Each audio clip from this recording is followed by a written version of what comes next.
Alô, meus queridos! Fala, minhas queridas! Ainda estamos falando de prisões cautelares. Olha só, doutor, prisão em flagrante mata, não mata, velho? Cara, prisão em flagrante é muita informação, só que eu particularmente recomendo que dentro da flagrante você estude muito bem as modalidades e procedimentos. São os pontos que mais caem no que diz respeito à prisão em flagrante. Tudo bem? Sempre com aquela denotação para os materiais, igual fiz para o material seu desta aula, que é a continuidade das prisões cautelares. Notadamente, veremos qual agora, doutor?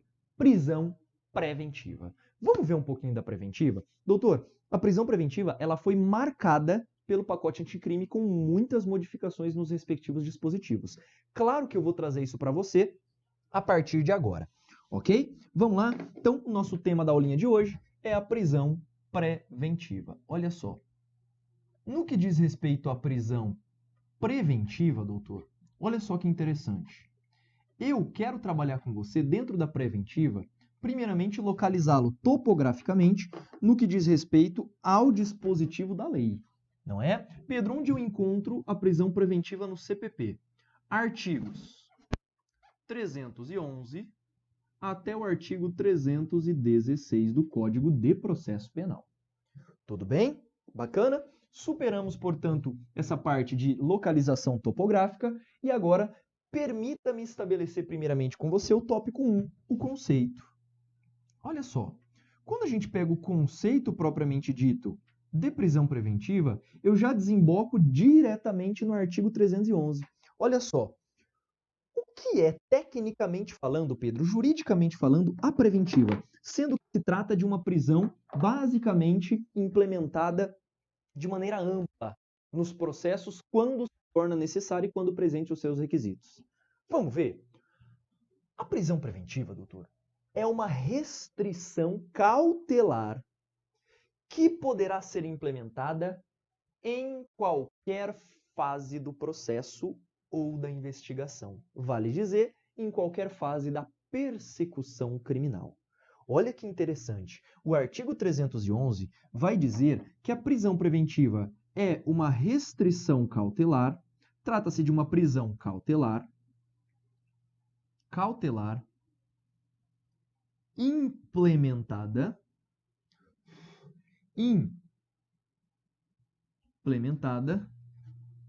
durante toda a persecução criminal.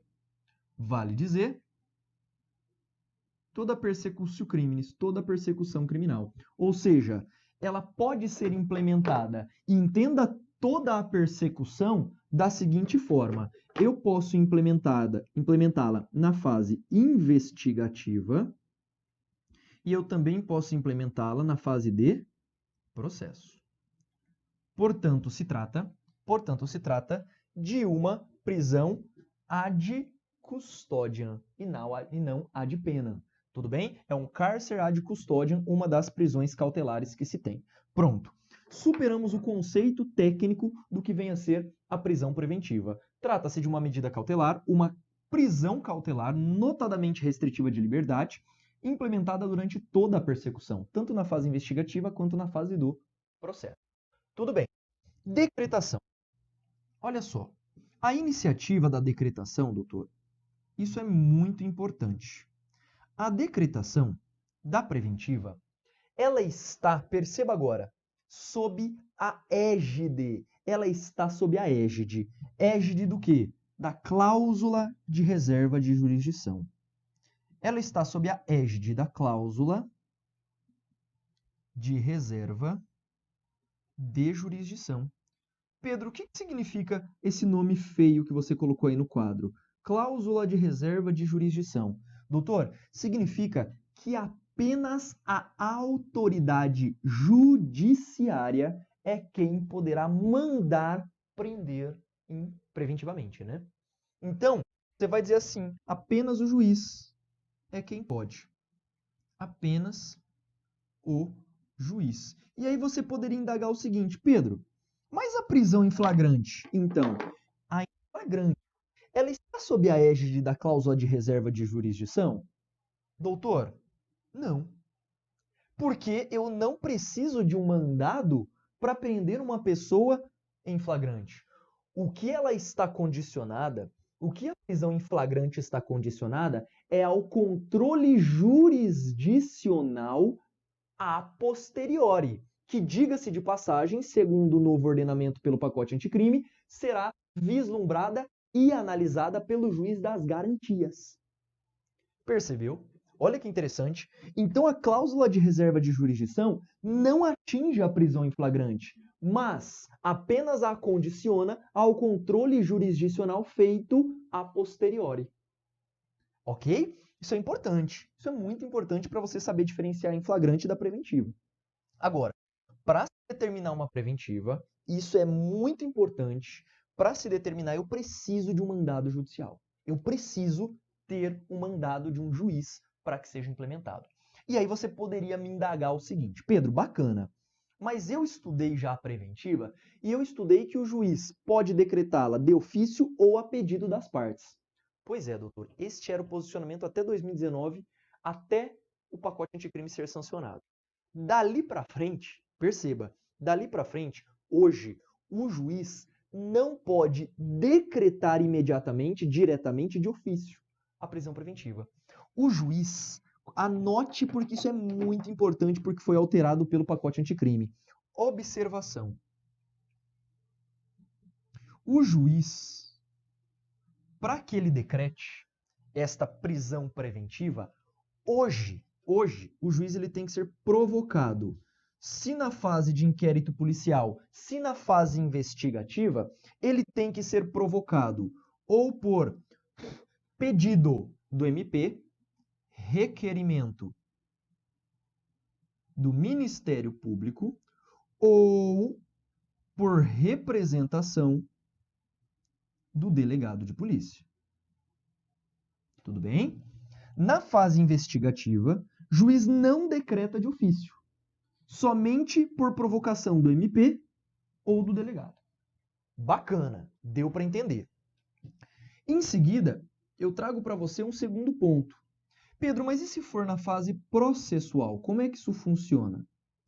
Se for no processo, doutor, o juiz, pasme agora, tá aqui a novidade do pacote. Doutor, juiz não implementa de ofício mais a preventiva. O juiz hoje, ainda que na fase do processo, precisa ser provocado por quem, doutor? Precisa ser provocado pelas partes. Notadamente, o Ministério Público ou o querelante.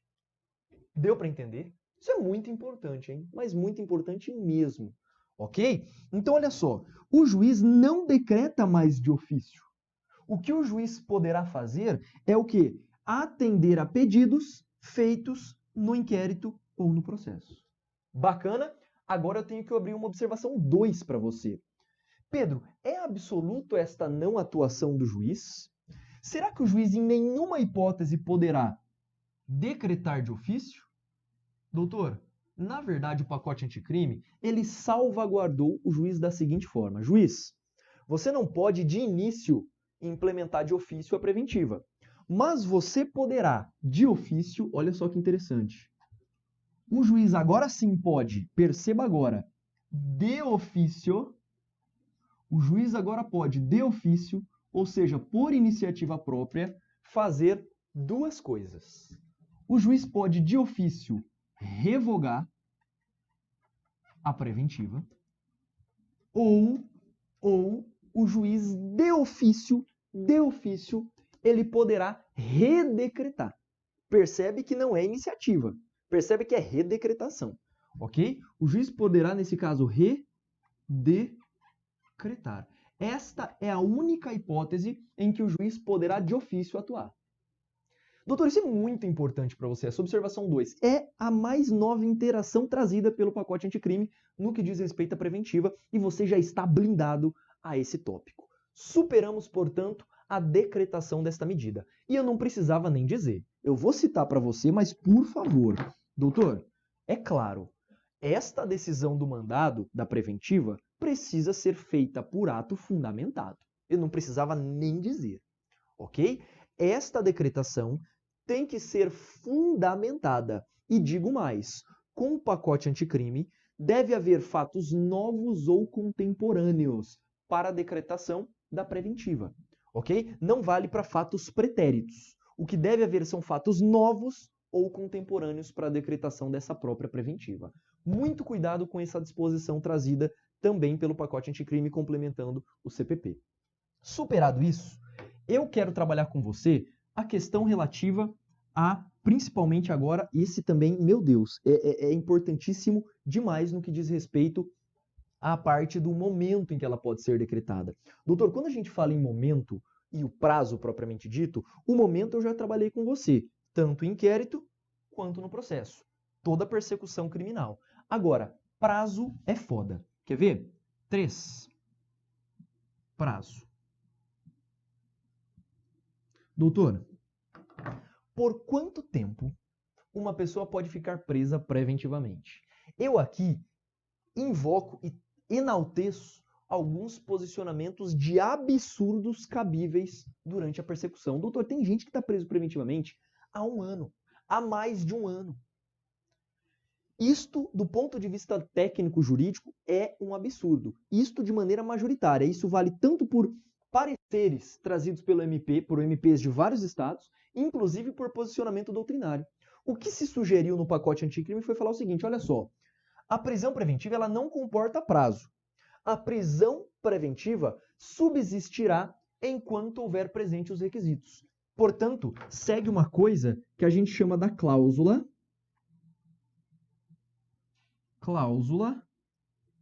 rebus sic stantibus. Pedro, que desgraça é essa? O prazo da prisão preventiva obedece à cláusula do rebus sic stantibus. Pedro, o que é rebus sic stantibus? Doutor, enquanto houver presente aquela situação, a prisão preventiva está implementada. Se sobrevier um fato novo, pronto, ela pode ser descaracterizada e revogada. Ok? Então, olha só. Cláusula rebus sic stantibus significa da forma que as coisas estão. Doutor, você nesse momento está estudando para concurso. Você estuda para concurso até quando? Até você passar, até vir um concurso público com a sua aprovação e respectiva nomeação. Claro, só para de estudar depois de nomeado, não é? Nesse caso, o fato de superveniência de determinada situação, aí sim pode, por exemplo, inovar a preventiva, como, por exemplo, revogando-a. Tudo bem? Então, isto é a cláusula rebus sic stantibus. Só que o pacote anticrime, mais uma vez, vem comigo e inovou. Olha que interessante. Para evitar, doutor,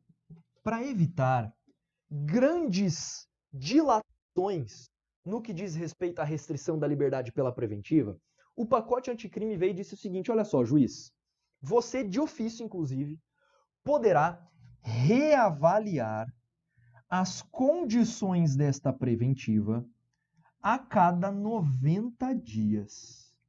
A cada 90 dias deverá haver uma reavaliação da presença ou não dos requisitos de implementação da preventiva.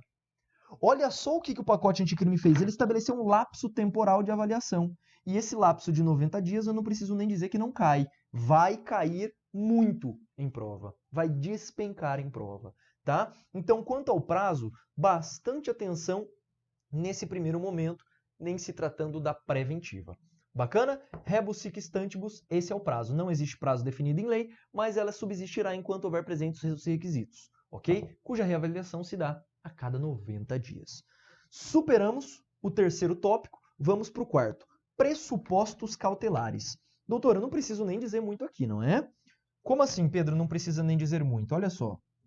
Quando nós trabalhamos com os pressupostos cautelares da preventiva, eu preciso trazer para você o seguinte, olha só. Aqui você já sabe quais são eles, até porque nós já estudamos, mas vem comigo de novo. 4.1. Eu preciso do periculum libertatis, sim ou não? Que inclusive foi sedimentado, positivado hoje na lei. 4.2. Eu preciso também do chamado fumus comissi, sim ou não? Delicti. eu preciso desses dois. Periculum libertatis, que é representado na forma do GOP, GOI, SIC e ALP, lembra? Garantia da ordem pública, garantia da ordem econômica, conveniência da instrução criminal e também para aplicação da lei penal. A lei estabeleceu um quinto elemento, que traz justamente a questão relativa a quê? Ao periculum libertatis propriamente dito, tá? Fumus comissio delicti, indícios de autoria e prova de materialidade. E aqui, lembra o seguinte, para a implementação da preventiva, eu preciso de fatos novos ou fatos contemporâneos. Ok? Muito importante é que você entenda o que está escrito destacadamente aqui para você, nisso que deveria ser uma nuvem. Beleza? Minha coordenação motor não é muito boa quando está de lado aqui no quadro, não. Tá? Fatos novos e contemporâneos. Estes são os chamados pressupostos cautelares. Deve haver a existência desses dois. Além disso, vamos falar a respeito dos requisitos, não é? As hipóteses propriamente dita de cabimento no que diz respeito à preventiva. Vamos lá? Tópico 5. 5. Cabimento. Olha só, doutor. Quando será cabível a preventiva? As hipóteses de cabimento, meu Deus, elas são importantes demais para você. Até porque nós temos jurisprudência acerca do tema e temos implementação doutrinária também. Vamos a elas. Primeiramente, cabimento. A primeira hipótese que eu estabeleço com você como sendo regra, vou até colocar em vermelho, olha só, primeira hipótese de cabimento, a regra. Implementar-se-á a prisão preventiva em crimes dolosos,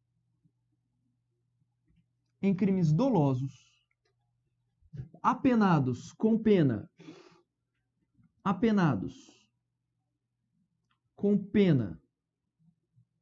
privativa de liberdade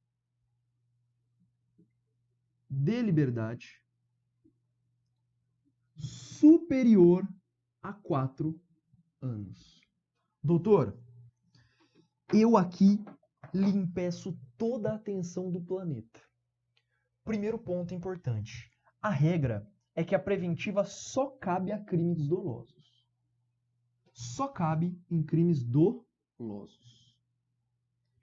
A pena privativa de liberdade cabível aqui, você vai dizer que pode ser tanto reclusão quanto detenção. Pode ser qualquer uma delas. Reclusão ou detenção. Ambas são consideradas penas privativas de liberdade. Agora, esse último ponto aqui, ó, superior a 4 anos, isso aqui eu vou chamar muito a sua atenção, porque é isso que a banca muda na maioria das vezes. A banca fala superior ou igual, ela fala inferior a 4 anos. Doutor, não. Deve ser superior a 4 anos. Por exemplo, cabe a prisão preventiva no crime de furto, doutor? Não, não cabe, ok? Não cabe a preventiva no crime de furto. Muito cuidado. Pelo menos não a priori, se não houver aumento de pena ou furto qualificado, ok? Então, olha só, no furto simples, não cabe a preventiva porque o furto simples tem pena máxima de 4 anos. Isso é muito importante para você. Essa é a regra. Vamos para a exceção. Quando caberá excepcionalmente a prisão preventiva? 2 casos de exceção. Primeiro, quando houver reincidência, quando o indivíduo for reincidente em crimes dolosos. Em crimes dolosos. Olha só, essa reincidência em crime doloso, a lei não estabeleceu para nós qual seria a pena desse crime doloso. Então deve haver reincidência em crimes dolosos, ok? Esta reincidência, perceba, ela tem que acontecer nos últimos 5 anos. Nos últimos 5 anos. Ou seja, ele deve ter praticado o crime doloso há 5 anos. Não vou falar há 5 anos atrás, porque a que eu usei aqui é com H, e a com H indica passado. Beleza? Há 5 anos atrás é pleonasmo, filho. Beleza? Então, últimos 5 anos. Reincidência em crimes dolosos nos últimos 5 anos. E aí nós temos uma jurisprudência do STJ que eu quero trazer para você. Pedro, beleza. Mas se o indivíduo, a lei fala reincidência em crimes dolosos, e se o indivíduo praticou um ato infracional nos últimos 5 anos? Conta ou não conta como reincidência? Doutor, essa porra subiu para o STJ. E para o STJ, ainda que ato infracional não seja crime, o STJ falou que sim, conta-se ato infracional, sendo possível da implementação da preventiva. Segundo o STJ, sim, é possível ser implementado em caso de ato infracional. Cara, isso é importante, hein? Isso aqui já foi cobrado pelas principais bancas, tá? Então, bastante cuidado no que diz respeito a esse ponto redigido ao ato infracional. Qual seria a segunda exceção? A segunda exceção seria o descumprimento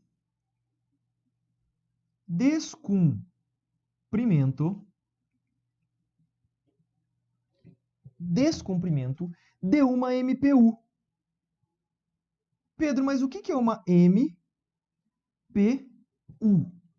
Descumprimento de uma medida protetiva de urgência. Então o indivíduo descumpriu uma medida protetiva anteriormente imposta. Será possível a preventiva? Em último caso, sim, é possível, tá? Então, descumprimento de uma medida protetiva. Esta medida protetiva, doutor, deveria proteger mulheres em situação de violência doméstica, também, tá? Mulheres abarcadas pela Lei Maria da Penha. Então, descumprimento de uma medida protetiva, por exemplo, prevista na Lei Maria da Penha. Isso também abarca, lembra do ciclo normal da vida, não é? Crianças, adolescentes, idosos, e aí como terceiro plano, as pessoas que estão enfermas e os deficientes. Então, olha só, o juiz decretou uma medida protetiva de urgência como o afastamento de idoso por ficar 200 metros longe dele. Você descumpriu. O que o juiz vai fazer? O juiz já vai decretar a preventiva? Não. O juiz vai falar o seguinte, você vai ter que ficar preso em casa agora, já que você não cumpriu. Você foi lá e descumpriu essa medida. O juiz fala, agora você vai ter que usar a tornozeleira.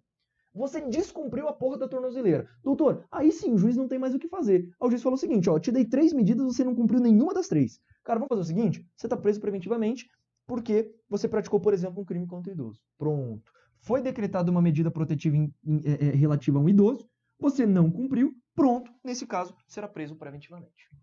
Bacana? Tranquilo? Esta seria a segunda exceção. Doutor, existe um terceiro tópico que eu não gosto nem de colocar como exceção. Eu gosto de colocar para você como excepcional. Pedro, por que excepcional? Porque alguns doutrinadores costumam dizer que é um absurdo esta próxima medida que eu vou citar para você. Pedro, absurdo? É absurdo. Por quê? Olha só, será excepcional a prisão da pessoa que não se identificar. Quando não for possível, eu vou até colocar em azul, quando não for possível a identificação civil. Doutor, não consegui identificar civilmente a pessoa, eu poderei prendê-la preventivamente. Doutor, é um absurdo essa hipótese aqui. Por isso que essa é a exceção da exceção da exceção. A doutrina rechaça demais esse posicionamento, mas aqui o que nos importa são as questões de concurso. E perceba como o CESP, por exemplo, já cobrou isso. Ele falou o seguinte, é possível prisão preventiva por crime culposo. Certo ou errado? Doutor, certo gabarito. Por exemplo, você praticou um crime culposo e não se identificou civilmente na delegacia. Olha que desgraça. Percebeu? Então, por isso que eu citei para você que, como regra, a preventiva só cabe em crime doloso.